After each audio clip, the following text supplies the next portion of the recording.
Hey guys, even at the lake I'm thinking about you. That's my husband fishing over there.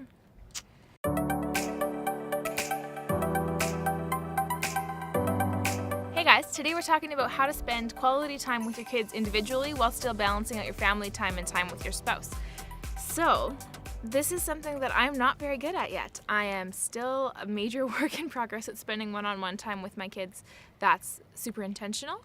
So it's a good thing we have Core Team to give all kinds of extra tips for what they do.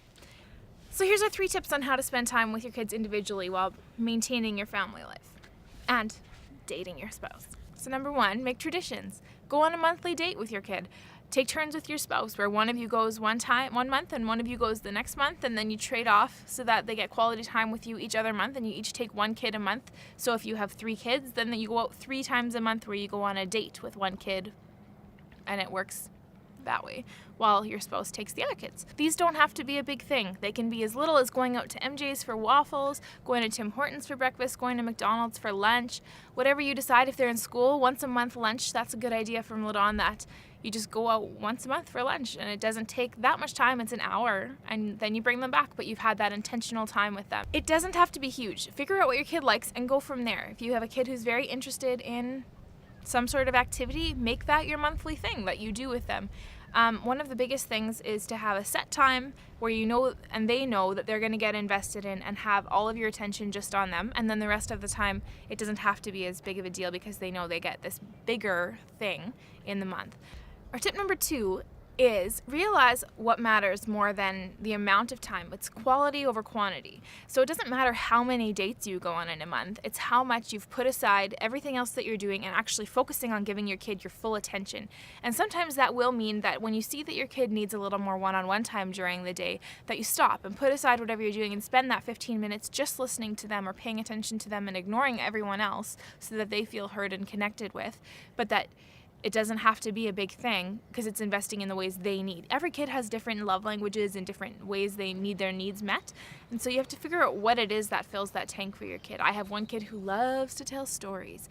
And I have learned that I need to listen to these stories even though they're not necessarily something I'm interested in. And I have to learn to be interested in them, even if they don't make sense half the time to me, because that's what makes him feel loved and valued. As you do your devotions during the day, ask God to show you if there's one of your kids that needs a little more attention that day than someone else. When they need a hug and a cuddle on the couch, you put aside everything you're doing and you give them your full attention and you pay attention, and that's how you can connect individually in those ways that are meaningful and build that security and good foundation for them. What matters the most is putting everything else aside, giving your kid your full attention and your full presence, and not just going through the motions. Like, you actually have to be interested in them and interested in what they're saying and what they're going through, and not being distracted by something else or by a task that needs to get done, but that your child is your sole focus in that moment.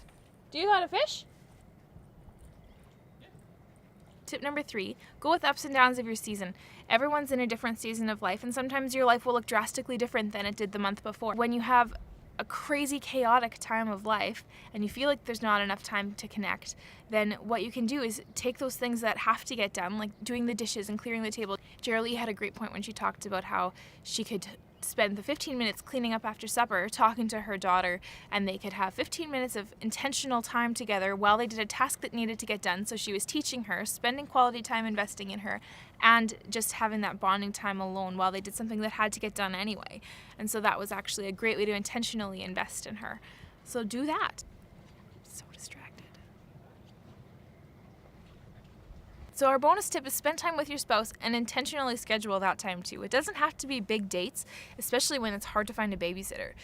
Once your kids have to go to bed, enforce bedtime so that you get actual time to hang out with your spouse once the kids are in bed, and make that a priority.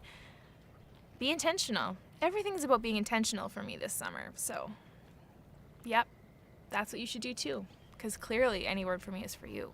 Yeah. So let us know what you guys do with your kids. We want to know how you connect with them individually and what kind of ideas you guys have about ways to chill with your kids one-on-one and what they like. If you have any questions, email us. Let us know what you guys want us to talk about on here, and we'll keep you posted on what's coming up. I feel like I should just sit here and let you all enjoy this beauty for a while. This is like I'm talking about myself. I mean the lake, but I am kind of the focus, so. for watching.